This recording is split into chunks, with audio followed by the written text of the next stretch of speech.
रखा। हमें विश्वास है कि इस चिंतन शिविर से जो विषय निकल करके सामने आएंगे और जब वो मुख्य सचिव के टेबल पर जाएंगे तो निश्चित रूप से उसकी भी स्वीकृति माननीय मुख्यमंत्री जी के माध्यम से वो जल्दी कराएंगे। इस बदलती दुनिया के बीच हमारे सामने एक बुनियादी प्रश्न है, क्या भविष्य की शिक्षा केवल तकनीकी सिखाएगी या ऐसे मनुष्यों का निर्माण करेगी जो तकनीकी का विवेकपूर्ण और मानवीय उपयोग कर सके। और इस प्रश्न का उत्तर भी हमें इस चिंतन शिविर से खोजना है। जब हम भारतीय ज्ञान परंपरा की बात करते हैं तो उद्देश्य केवल सूचना या ज्ञान नहीं, संचय नहीं, बल्कि आपने देखा होगा कि हमारे इस परिसर में विद्या ददाति विनयम की बात कही गई और जब विद्या ददाति विनयम की चर्चा हम करते हैं तो हमें ध्यान में आता है कि हमारे छात्र जीवन में ये कहीं न कहीं ये श्लोक हमारे ध्यान में आया होगा।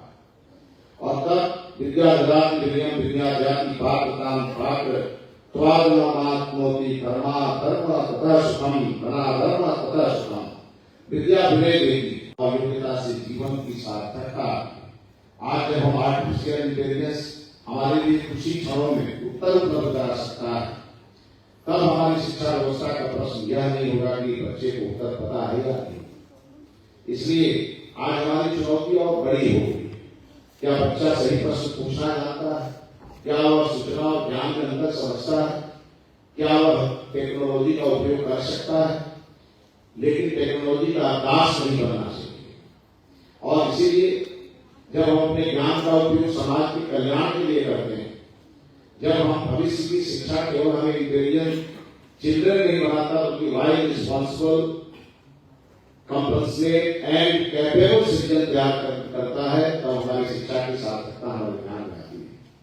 हमारी शिक्षा व्यवस्था में नॉलेज के साथ विजडम, टेक्नोलॉजी के साथ एथिक्स, इंटेलिजेंस के साथ ह्यूमैनिटी एंड अचीवमेंट के साथ रिस्पॉन्सिबिलिटी का समन्वय होना चाहिए और इस प्रकार से शिक्षा व्यवस्था को हमें स्थापित करना है।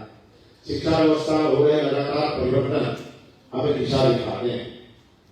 शिक्षा का स्थानांतरण की पारदर्शी और चरणबद्ध व्यवस्था जो अभी हमने लागू की है, माननीय मुख्यमंत्री जी के दिशा निर्देश में जब हम लोगों ने इस व्यवस्था को लागू किया तो माननीय मुख्यमंत्री जी ने एक बात की चर्चा की और उन्होंने कहा कि महिलाओं को उनके पंचायत के बगल में और पुरुषों को उनके ब्लॉक के बगल में हम स्थानांतरण करके और उन्हें एक ऐसी सुख देंगे जिसके लिए वो वर्षों से परेशान है।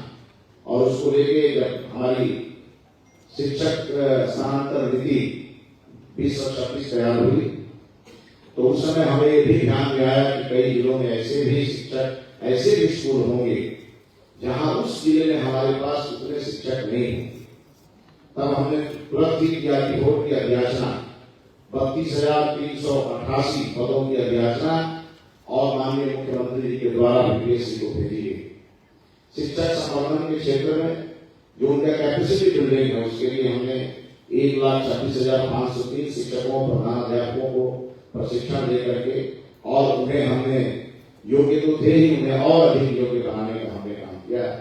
Learning support and drop out prevention के क्षेत्र में हमें बहुत अधिक काम करने की जरूरत है।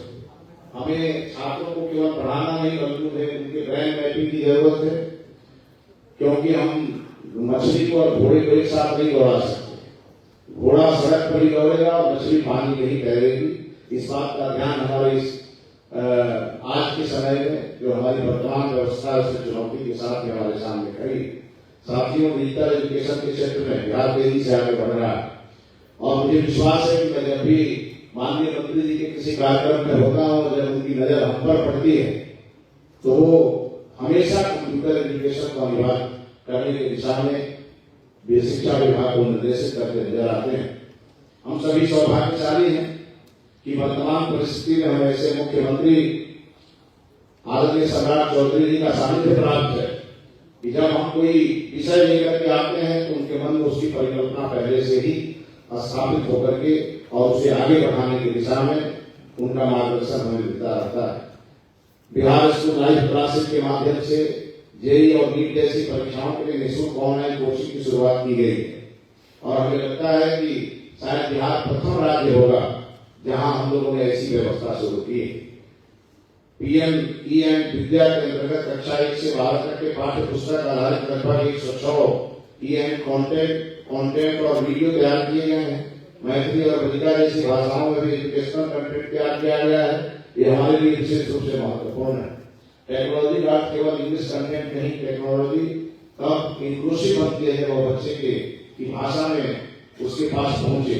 और इसीलिए हमारी राष्ट्रीय शिक्षा नीति में ये कहा गया है कि 1 से 5वीं कक्षा तक हमें लोकल लैंग्वेज में पढ़ाना है। लोकल लैंग्वेज में पढ़ाएंगे तो हमारी जो बिहार की कई ऐसी भाषाएं हैं जिन भाषाओं से हमारी युवा पीढ़ी कटते जा रही है, और वो भाषा ही हमारी समृद्धि का आधार है, हमारी पहचान है, इसलिए हम उसे नहीं छोड़ सकते। इसीलिए हमें भारत सरकार से जो दिशा निर्देश मिले हैं उसे हमने बिहार में अंशतः नहीं पूर्णतः लागू करने का प्रयास किया है। डिजिटल बट लोकल भी, advance but inclusive, modern but rooted. आज हम एआई की बात कर रहे हैं। अभी चीफ सेक्रेटरी बिहार में हमें एआई के उपयोग के लिए और उसके माध्यम से हमें करेक्ट से ज्यादा करेक्ट बनने का के लिए उत्साहित किया है। ये अपने आप में बहुत बड़ा परिवर्तन है। कंटेंट डिलीवरी नहीं करता बल्कि लर्निंग गैप्स आइडेंटिफाई करेगा, पर्सनलाइज्ड लर्निंग पाथवे बनाएगा और शिक्षकों को डिसीजन सपोर्ट देगा। लेकिन मैं स्पष्ट कहना चाहता हूं एआई शिक्षा का विकल्प भी बन सकता है, रिप्लेस नहीं करेगा।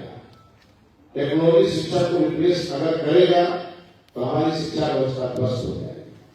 और इसीलिए सपोर्ट को रिप्लेस नहीं मांगा और हमें सपोर्ट की आवश्यकता होगी, जरूर सपोर्ट लेंगे, लेकिन हम अपने शिक्षा को टेक्नोलॉजी बेस्ड बनाने का भरसक प्रयास कर रहे हैं और इसे और तेज करेंगे। Real and time education governance हमारे लिए महत्वपूर्ण है। माननीय मुख्यमंत्री जी ने सरस्वती विद्या निकेतन का एक बड़ा प्रयोग बिहार में किया है। हर सरकार ने कुछ न कुछ शिक्षा व्यवस्था में कोई न कोई एक नया काम करती है। बिहार में एक बहुत बड़ा काम करने का तय किया है और माननीय मुख्यमंत्री जी ने 551 मॉडल स्कूल हमें दिए हैं और अभी 142 और आगे हमें मिलने हैं। हमें हो सकता है इससे और आगे बढ़ने की जरूरत पड़ेगी तो माननीय मुख्यमंत्री जी इसकी भी घोषणा करेंगे। लेकिन हमारे लिए आज इस प्रकार की एक खुशी का पल है कि हम सरस्वती विद्या निकेतन मॉडल स्कूल का संचालन कर रहे हैं, उससे ज्यादा हमारे लिए चुनौती है। क्योंकि वर्तमान शिक्षा व्यवस्था में लोगों की निगाहें उस पर आगे टिक गई है। आज जितने भी यूट्यूबर हैं सहसा उनका ध्यान बढ़ गया है, मीडिया के भी फोकस में है। इसलिए हमें और सतर्क रहने की जरूरत है और हमें टाइम बॉन्ड प्रोग्राम बना करके और उसमें जो 21 पॉइंट्स है उसको सभी को हमें तुरंत सॉल्व करने की जरूरत है। हम सभी एक टीम भावना से काम करने वाले लोग, वर्कबुक, यूनिट टेस्ट और टीचर डायरी ये हमारे लिए सबसे इम्पोर्टेंट है।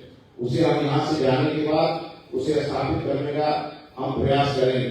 साथियों, इंटीग्रेटेड सॉफ्टवेयर के माध्यम से सरकारी विद्यालय में शिक्षकों और बच्चों की उपस्थिति और मुख्यालय स्तर पर कमांड एंड कंट्रोल सेंटर को हमने और सशक्त बनाने का प्रयास किया है।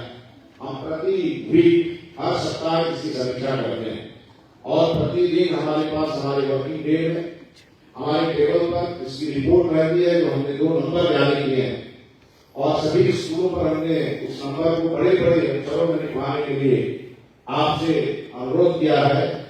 मुझे जानकारी है कि कई जगह तो वो काम हुए हैं, कई जगह वो काम अभी बचे हैं।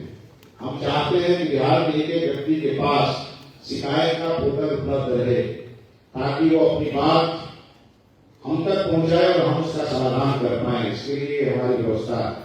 हमने अपने कमांड सेंटर से भी 4 नंबर जारी किए शिक्षकों को लेकर के, छात्रों को, अभिभावकों को हर प्रकार की किसी भी समस्या के समाधान के लिए उनके लिए बेहतर ऑप्शन।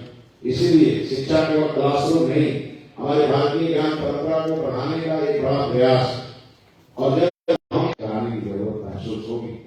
मित्रों, चिंतन का उद्देश्य ये है विचार को दिशा देना और दिशा को परिवर्तन में बदलना। हमने कहा चिंतन से परिवर्तन और संकल्प से सिद्धि। आप जब एक तरफ महर्षि विश्वामित्र के साथ राम और लक्ष्मण को का चित्र देख रहे होंगे तो आपको ध्यान में आ रहा होगा कि प्रभु श्री राम ने उत्तर प्रदेश को अपने जन्म के लिए चुना, लेकिन बिहार को अपने ज्ञान के लिए चुना। नालंदा जो विश्व के ज्ञान का केंद्र था, आज बिहार को भी विश्व के ज्ञान का केंद्र बनाने की जिम्मेवारी हमारे ऊपर है। और जब हम चाणक्य, चंद्रगुप्त और सम्राट अशोक की ओर देखते हैं तो हमें ध्यान में आता है हमारा इतिहास कितना स्वर्णिम रहा है। हमें भी एक नया इतिहास बनाना है। और सम्राट अशोक पूरी दुनिया में कोई दूसरा नहीं हो सकता। और आज हमारे मंच में विराजमान हमारे मुख्यमंत्री जी की ओर जब लोग देखते हैं तो सम्राट अशोक का अंश भी उनमें दिखाई देता है, झलकता है। इसलिए हमारी जिम्मेवारी और बढ़ है। चिंतन, संकल्प, क्रियान्वयन, परिणाम और सिद्धि, ये हम सबको ये शब्द नहीं, हमारे लिए प्रेरणा भी है, हमारे लिए संकल्प भी है। इसीलिए हम आपसे आग्रह करेंगे कि जब हमारे ऊपर एक बड़ी जिम्मेवारी है, 2 करोड़ छात्रों को सही दिशा देना और 6 लाख शिक्षकों को भी संभालना, तो हमने आप सबसे एक अनुरोध किया है। माननीय मुख्यमंत्री जी ने भ्रष्टाचार पर 0 टॉलरेंस की नीति और माननीय प्रधानमंत्री जी ने इस ओर बहुत बड़ा कदम उठाया है। कभी कभी जो खबरें आती हैं, शिक्षा विभाग के अधिकारियों के यहाँ छापे पड़ते हैं और उससे बिहार शर्मसार होता है। इसीलिए मैं माननीय मुख्यमंत्री जी की उपस्थिति में आप सबसे आग्रह करूंगा, ये सरस्वती माता का मंत्रालय है और हमने स्पष्ट पहले भी कहा है कि दीपावली के दिन ही हमें लक्ष्मी माता का पूजन करना है और 364 दिन हमें सरस्वती माँ की ही आराधना करनी है, तभी जाके बिहार आगे बढ़ेगा। क्योंकि हमारे जितने भी निदेशालय हैं उन सभी निदेशालयों की लगातार मीटिंग करता हूं। माननीय मुख्यमंत्री जी से आग्रह है, हमारे यहाँ अधिकारियों की कमी है, हमारे जो आधारभूत संरचना निगम है उसमें इंजीनियर्स की कमी है, उसे बढ़ाने के लिए आपने मुझे गो अहेड किया है। हम उसकी तैयारी में जुटे हैं और हम इस काम को आगे बढ़ा रहे हैं। एनसीएम की wisdom, modern in method, futuristic in vision and human in purpose, इन सभी चीजों को देख करके हमें आगे बढ़ने की जरूरत है।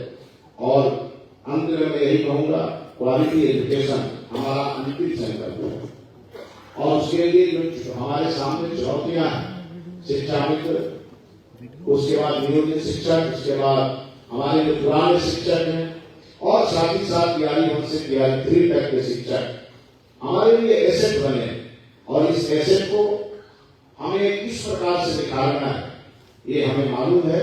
और हम जब इस पर आगे बढ़ेंगे तो निश्चित रूप से जिम्मेवारी भी हमारे शिक्षा मंत्रालय की है। इसलिए इसे हम केवल एक सजेशन नहीं, केवल एक कानून नहीं, बल्कि हमारे लिए संकल्प का विषय बनना चाहिए। आज के दिन जितने भी बिहार के तमाम जिलों से हमारे पदाधिकारी यहाँ आए, आप सबसे बड़ी उम्मीद राज्य सरकार को है और कई जिलों ने बहुत अच्छे काम किए हैं और बहुत अच्छी शुरुआत की। हमें विश्वास है कि जैसे प्रभु श्री राम ने बहुत बड़े राजा और हर प्रकार से समृद्ध राजा और लंका के रावण को हराया था और केवल वैसे वैसे लोगों को लेकर जिसकी कल्पना कोई नहीं कर सकता, किसी राजा को लेकर को नहीं गए थे, बल्कि समाज के सभी जो आप पिछले पंक्ति में बैठे लोग हैं उनको लेकर के आज के किसान में कह सकता हूं, जिसको हम अति पिछड़ा दलित महादलित कहते हैं, उनको लेकर के उन्होंने महाप्रतापी रावण को हराया था। हमें भी अंधकार को हराना, अज्ञान रूपी अंधकार को हराना है और ज्ञान रूपी प्रकाश को स्थापित करना है। ये तब संभव है कि हमारे बिहार के सभी शिक्षा विभाग के पदाधिकारी उसी संकल्प शक्ति को लेकर आगे बढ़ेंगे तो निश्चित रूप से हमारा यह सपना साकार होगा। आप सभी का एक बार अभिनंदन करते हुए माननीय मुख्यमंत्री जी के लिए एक बार जोरदार ताली बजाएं।